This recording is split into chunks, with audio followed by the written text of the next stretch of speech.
모비스님의 초발심 작용문 강설 2. 초심 확인의 수행.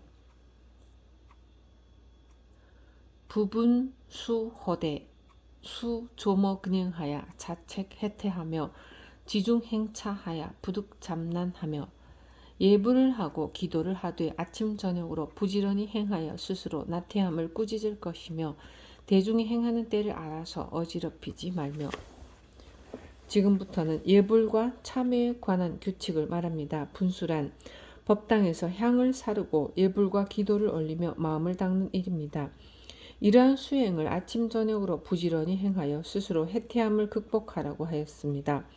새벽부터 일어나 예불을 올리고 연불, 정근, 독경, 참선 등을 하다 보면 때로는 실증이 나기도 합니다. 저도 어릴 때 그랬습니다. 어느 해에는 조석 예불에 한 번도 빠지지 않았지만 어느 해에는 몸살이나 감기 등으로 빠진 경우가 10손가락으로 셀 수 있을 정도였습니다. 이렇게 조석 예불을 빠지는 일이 많아지다 보면 나태함에 빠져 참석하는 날짜는 점점 줄어듭니다. 1년 365일 한 번도 빠지지 않고 조석 예불에 참여한다는 것은 대단한 일입니다. 그런데도 제대로 수행하는 분들은 다 그렇게 합니다.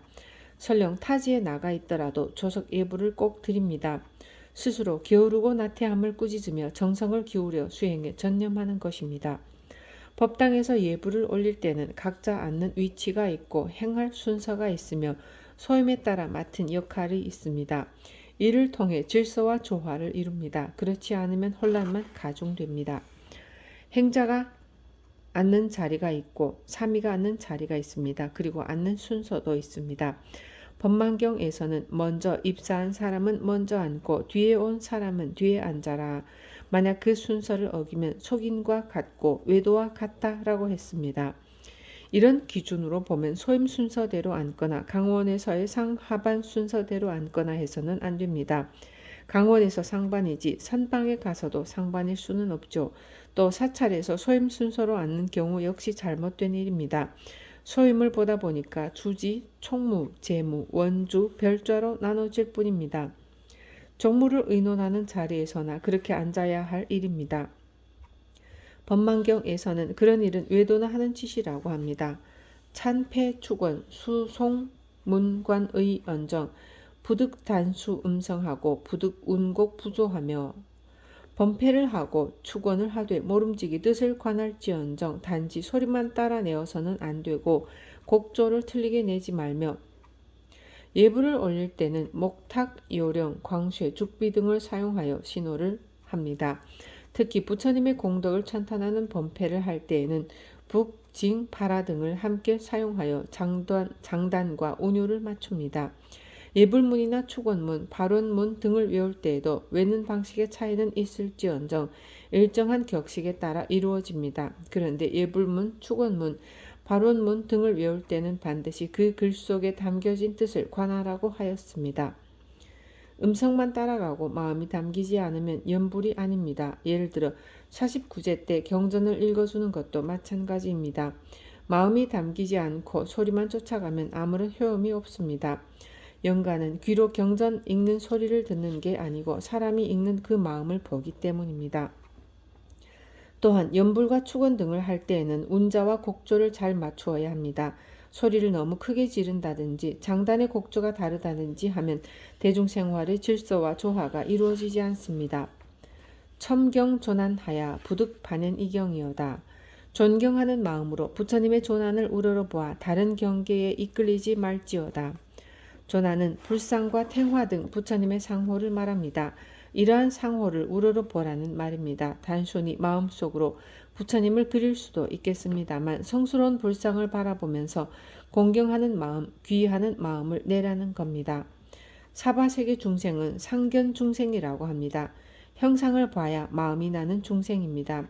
중생이 가진 한계죠. 석굴한 본존부를 보면 저절로 숙연해지고 알 수 없는 존경심이 가득 채워집니다. 그 형상을 봄으로써 그와 같은 마음이 자연스럽게 나는 겁니다. 그래서 존안을 우러러보고 존경하라고 했습니다. 그렇게 했을 때 다른 경계에 반연하지 않습니다. 반연이란 칡넝쿨이 옆에 있는 나무를 휘어감고 올라타는 것을 말합니다. 다른 경계에 얽혀 그만 떠내려간다든지 그 경계에 정신이 팔린다든지 그 경계에 정신을 잃는다는 뜻입니다. 그렇게 되면 예부라는 의미가 없지 않습니까? 법당의 부처님을 우러러보며 시방에 계신 모든 부처님을 마음으로 그리고 지극한 마음으로 예부를 올려야 다른 경계에 꺼들리지 않습니다. 수지 자신 죄장이 유여상해하고 유여산해하고 수지 이참사참으로 가히 소재하며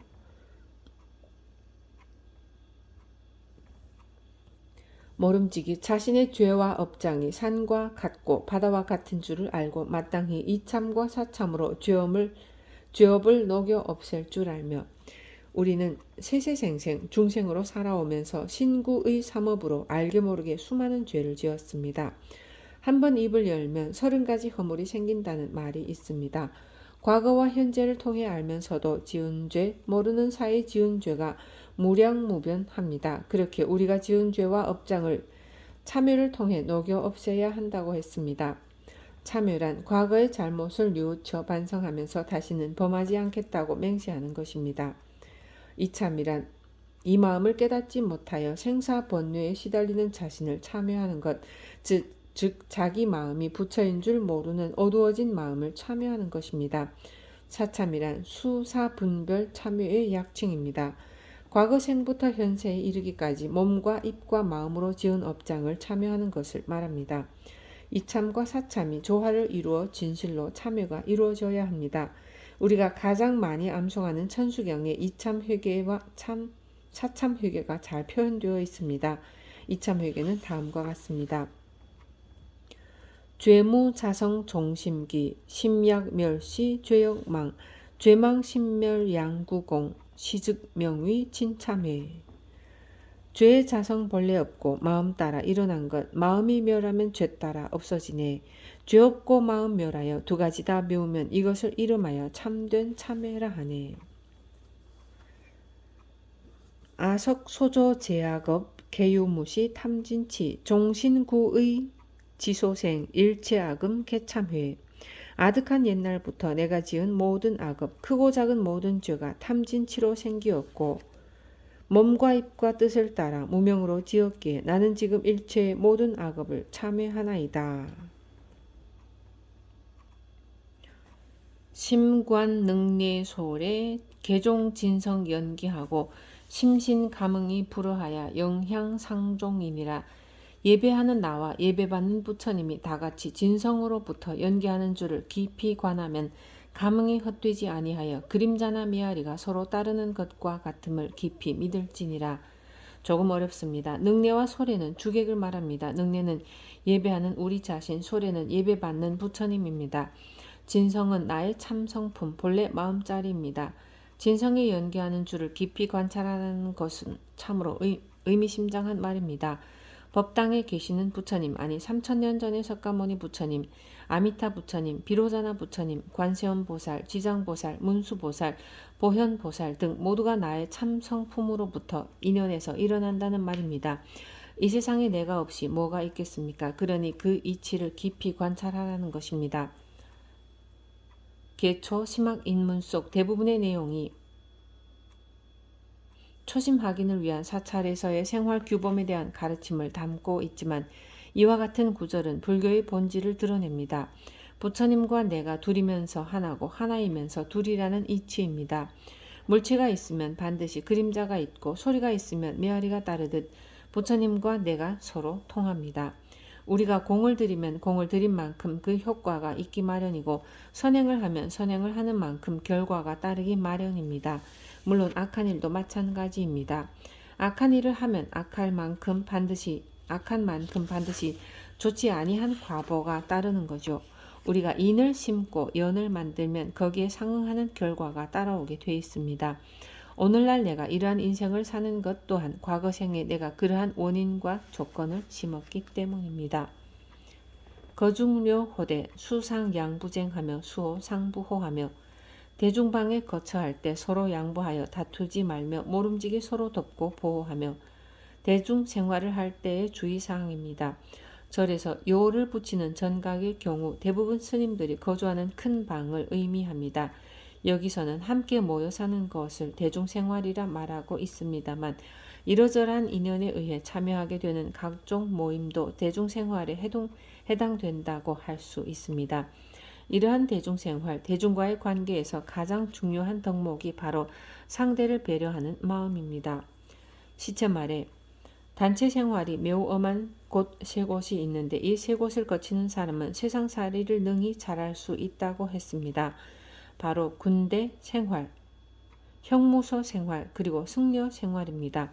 그 나름의 규칙과 질서가 엄하기 이를 데 없다 보니 성격에 뭐가 깎여 둥그러지고 남을 생각하고 배려하는 훈련이 된다는 뜻입니다. 성이 다르고 출신 지역이 다르고 성향이 다른 사람들이 모인 곳이기 때문에 단체 생활을 유지하기 위해서는 더욱 엄격한 규율과 상호간 협력이 필요한 것이죠. 대중생활에서는 자기를 비우고 다른 사람을 배려하는 것, 그리고 화합이 무엇보다도 중요합니다. 가정생활도 마찬가지이고 학교 생활도 마찬가지이고 수행을 위해 모여 사는 스님들의 생활에서도 마찬가지입니다. 누가 옳고 누가 그른지는 사실 중요하지 않습니다. 사람 사이의 관계에서는 화합이 무엇보다 중요합니다. 어느 한 사람이 아무리 옳다 하더라도 화합이 깨져버리면 그 옳음이라는 게 아무런 가치가 없고 아무런 의미도 없습니다. 화합을 우선으로 삼는 것이 사찰 생활과 수행 생활의 철칙입니다. 신쟁론 승부하며 신취두 한화하며 신오착타해하며 신좌와 올차하며 말로써 다투어 승부를 가림을 삼가며 머리를 맞대고 한가롭게 이야기하는 것을 삼가며 다른 사람의 신을 싣는 것을 삼가며 앉고 누울 때 차례를 어기는 것을 삼가며 진울 스님께서는 대중방에서 삼가야 할 것으로 다음에 4가지를 말씀하십니다. 첫째는 말로써 승과 부를 다투지 말라는 것입니다. 쟁자와 정자는 모두 다툰다는 뜻인데 쟁은 행위로서 다투는 것이고 정은 말로서 다투는 것입니다. 성질을 부려가며 한마디를 더한들 뭐가 그리 달라지겠습니까? 상대의 마음을 아프게 하고 상처를 주는 게 되면 뭐가 그리 좋겠습니까? 그래서 옳고 그른 것은 아무런 의미가 없습니다. 살아가는 데 있어 진정 의미 있는 것은 화합입니다. 둘째는 머리를 맞대어 부질없는 이야기를 하지 말라는 것입니다. 사찰의 지대방에는 의례 지대방 조실이라고 하는 세상 이야기에 아주 밝고 또 세상 이야기를 즐겨하는 사람이 있습니다. 그들은 세상 돌아가는 이야기, 삼류 잡지에나 오르내리는 연예인이나 정치인 이야기 등을 아주 좋아합니다. 신문이나 잡지같이 세속의 이야기를 담은 것은 보지 못하게 되어 있는데도 불구하고 어떻게 그 많은 정보를 얻는지 알 수 없는 노릇입니다. 대중방에는 보통 10여 명, 많게는 50여 명도 삽니다. 그렇기 때문에 쓸데없는 말에 시간을 보내게 되면 마음의 어지러움만 더할 뿐 도를 닦는 데는 아무런 이익이 없습니다. 그러므로 수행자는 부질없는 이야기로 시간을 낭비하는 일은 절대로 없어야 합니다. 셋째, 다른 사람의 신발을 함부로 신지 말라는 것입니다. 신발이라는 게 특별한 표시를 해놓지 않으면 비슷비슷하죠. 특히 예전에는 거의 똑같은 고무신을 신었습니다. 크기도 비슷하고 색깔도 같아서 잘못 신기가 일쑤였어요. 진울 스님이 이 글을 쓴 당시에는 모두 집신을 신었을 것입니다. 그런데 집신도 모양이 똑같잖아요. 마찬가지로 잘못 신는 경우가 많았을 것입니다. 그 신을 잘못 신는 일이 발단이 되어 언쟁이 일어나고 큰 싸움이 벌어질 수가 있습니다. 신을 신는 곳에 특별히 조고각하라는 말을 써놓는 이유가 여기 있습니다. 본래 조고각하는 자신의 주인공을 놓치지 말고 잘 살피라는 뜻인데 좀 더 부연되고 확장돼서 자기 임무를 완수하라, 자기 소임을 충실히 살라는 뜻이 포함되죠. 회사 사원이면 회사에서 자기가 맡은 일을 충실히 하고 주부라면 살림을 잘 꾸려야 되고 경찰은 경찰대로 선생은 선생대로 각자 자기 소임에 충실해야 한다는 의미에서 조고각하를 말하기도 합니다. 그런데 그 말을 신을 신는 대돌 위에다가 써붙여 놓았습니다. 딱 맞는 말이죠. 다리 밑을 잘 살펴봐라. 자기 신인지 남의 신인지를 잘 살펴보고 신으라는 의미로도 씁니다. 넷째는 누울 때 차례를 어기지 말라는 것입니다. 앉는데도 순서가 있고 눕는데도 순서가 있습니다. 겨울에 따뜻한 자리라고 해서 아무나 차지할 수 있는 것이 아니고 여름에 시원한 자리라고 해서 먼저 눕는 사람이 임자인 일은 없습니다. 그 자리가 뜨겁든 춥든 정해진 자리에 앉기도 하고 눕기도 해야 한다는 거죠. 대중생활을 하다 보면 친소관계가 만들어질 수 있습니다. 친소관계에 따라 앉거나 눕는 자리가 바뀌게 되면 질서도 무너지고 공동체의 화합도 깨지기 쉽습니다. 가장 기본적인 생활부터 엄격한 규율을 정해야 공동체의 질서와 화합이 이루어질 수 있음을 강조한 가르침입니다. 대객 언담에 부득 양어 가추하고 단찬 원문 불사하며 부득 예고방 하야 견문 잡사하고 자생 의혹이오다. 객을 대하여 말할 때 집안의 허물을 드러내지 말고 오로지 산문 안의 불사를 찬탄할지며 부질없이 고방에 가서 잡된 일을 보거나 듣고 스스로 의심을 내지 말지어다. 절에 살다 보면 도반이 오거나 친구 혹은 속가에 인연 있는 사람이 오거나 아는 신도가 오는 경우가 많습니다. 그럴 경우 화제로 삼는 내용에 대해서 분명한 선을 그어야 합니다. 집안의 허물을 말하지 않는 것입니다. 주지신 스님이 뭘 잘못하고 소임사는 스님들이 어떻고 강원이 어떻고 선방이 어떻고 등등에 대해서 바깥 사람들에게 말하지 말라는 것입니다. 물론 집안 사람들끼리야 서로 경책도 할 수 있고 충고도 할 수 있습니다. 가정에서도 마찬가지입니다. 하지만 바깥 사람에게 말할 때는 속빈 사람 같아 보이더라도 집안의 좋은 점을 이야기해야지 안 좋은 점을 자꾸 이야기하는 것은 좋지 않습니다. 또 우리 절은 수행 분위기도 좋고 기도도 열심히 하며 교화도 잘한다는 등 사찰의 불사를 다만 찬탄하라고 했습니다. 맡겨진 소임이 아니라면 종무소, 원주실, 후원 등을 기웃거리며 이것저것 보고 듣는 가운데 아니 저렇게 좋은 음식이 있는데 우리한테 왜 안 돌아오는가? 원주실에는 돈도 많이 들어있는 것 같은데 대중생활은 왜 이런가? 혹시 소임자들이 사취하는 것은 아닌가 하는 의혹을 갖게 될 수도 있습니다. 그래서 불필요한 곳에는 아예 가지 말라는 것입니다. 비효사얻은 부득유주 여편하야 요속교통 영타증지라고 실자도정이어다. 당유요사 출행이어든 고주지인과 급관중자하야 영지거처하며 요긴한 일이 아니거든 이 마을 저 마을로 다니며 속인들을 사귀어 다른 사람으로부터 미움을 받거나 스스로의 도정을 잃는 일이 없어야 한다. 만일 요긴한 일이 있어 외출을 하거든 반드시 주지나 대중관리자에게 가는 곳을 알려야 하며 대중생활을 하는 데 있어서 초심 확인이 지켜야 하는 출입과 관련된 주의사항입니다. 초발심 수행자가 공부와 수행에 전념하기보다는 마을이나 시내에 가서 사람을 사귀고 세상 일에 관여해서는 안 된다는 것입니다. 자기 위치에 충실해야죠. 자기가 처해 있는 상황에 맞게 생활할 줄 알아야 함께 생활하는 대중으로부터 미움을 사지 않습니다.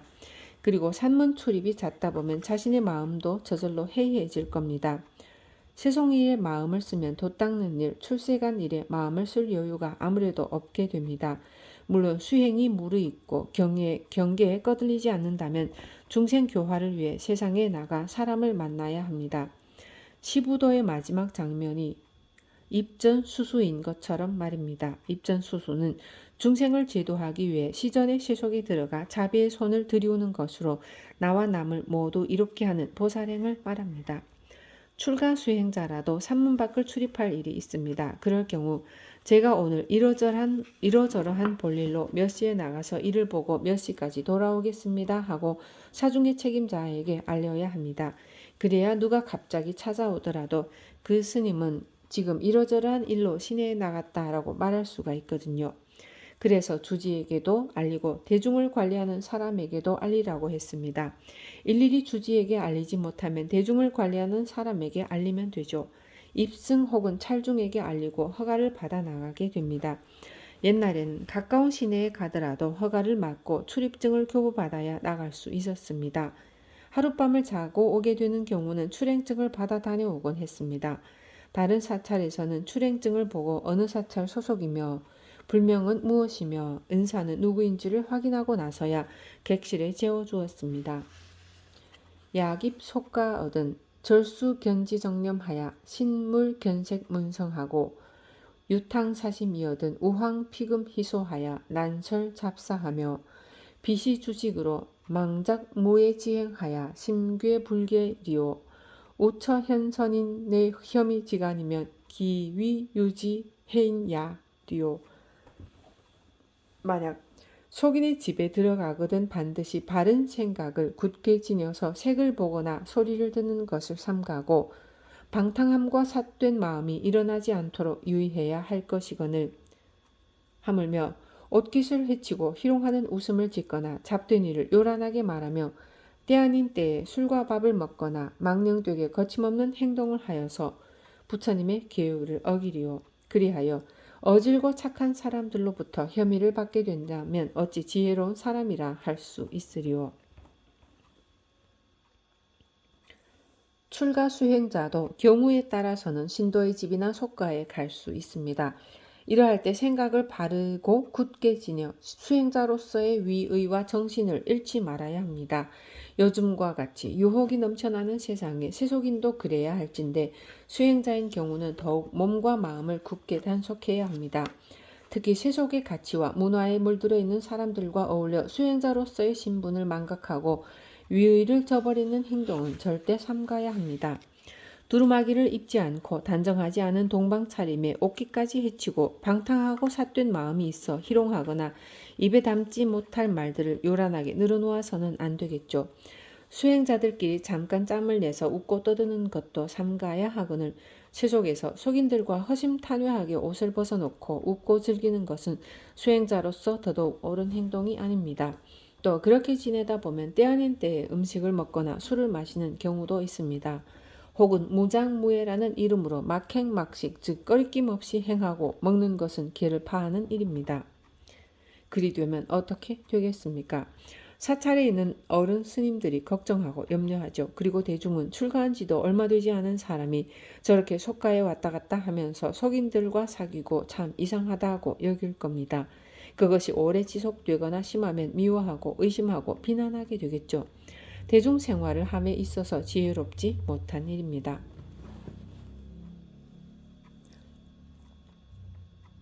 사당에 있을 때 사미승과 함께 행동하는 것을 삼가며 사람의 일로 왕래하는 것을 삼가며 다른 사람의 좋고 굳은 일 보기를 삼가며 문자를 탐하여 구하는 것을 삼가며 잠을 지나치게 자는 것을 삼가며 어지럽게 반연하는 것을 삼갈지어다.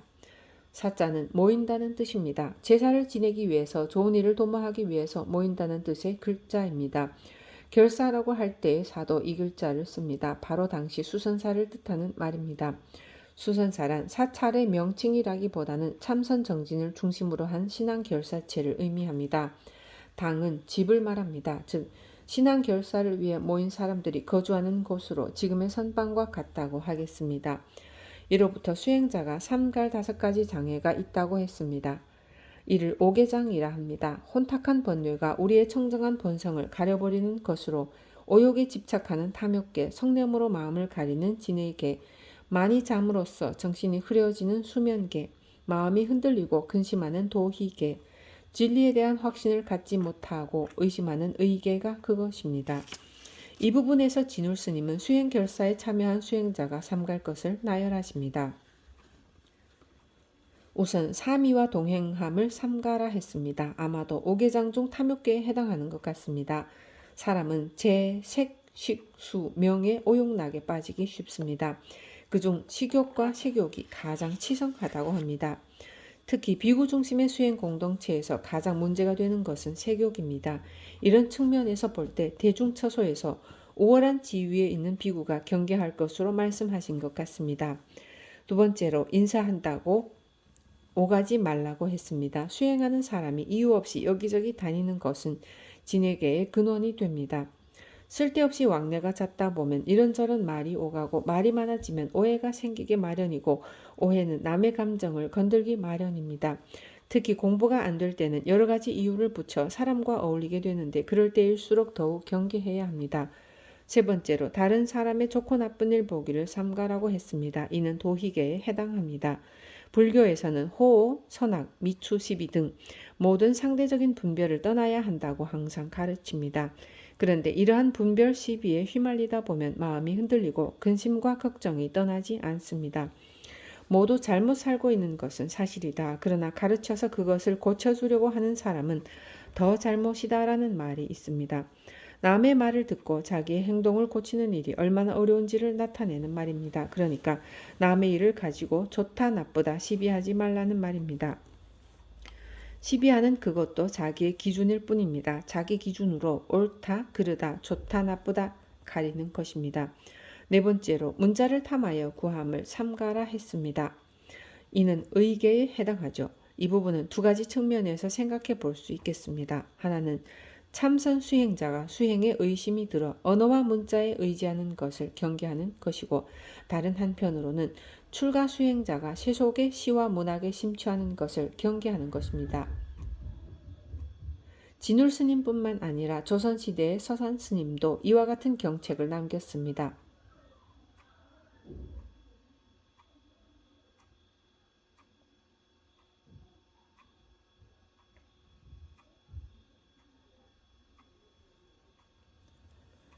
서산 스님은 도담이 아니면 말하지 않았고 부처님의 행위 아니면 행하지 않았으며, 그를 보아도 경전이나 조사 어록뿐이었다. 그러나 요즘 도 닦는다는 사람들이 입만 벌리면 세상 돌아가는 이야기뿐이니 한심하다고 말씀하셨죠. 참선 수행에 전념해야 할 수행자가 경전이라면 모를까 세속의 시나 책에서 미려한 글귀를 보고 그것을 베껴 비단 책갈피를 만들어 애지중지한 이들이 간혹 있었나 봅니다. 절에 사는 수행 대중은 상사는 참선하고 중사는 경과 어록을 공부하며 하사는 사중일을 하면서 복을 짓는다고 해야 할 일이 정해져 있습니다. 그 세 가지 일 외에는 하면 안 되는 겁니다. 다섯 번째로 지나치게 자는 것을 삼가라고 했습니다. 이는 수면계에 해당합니다. 잠을 지나치게 많이 자면 오히려 정신이 흐려집니다. 작용문에도 이를 경계하는 가르침이 있습니다. 광겁장도 수마막대, 끝없이 오랜 세월을 두고 수도에 방해되는 일은 수마보다 더한 것이 없다. 마지막으로 어지럽게 반연하는 것을 삼가라 했습니다. 산란하게 반연한다는 것은 앞에 오개장을 통칭한다고 하겠습니다. 세속적인 것에 관심을 쏟는다든지 문자를 탐구한다든지 참선 수행보다는 취미 생활에 몰두한다든지 또 그와 관련된 사람이나 필요한 도구와 인연을 맺는 등 마음을 빼앗기게 되면 자꾸 산란해지고 거기에 꺼들리게 됩니다. 수행자라면 마땅히 삼가고 삼갈 일입니다. 이는 출가 수행자에 한정되는 이야기가 아니라 세속에 있는 사람에게도 마찬가지인 가르침입니다. 자기가 목표로 세운 일을 성취하려면 결코 다른 일에 눈을 돌려서는 안 됩니다.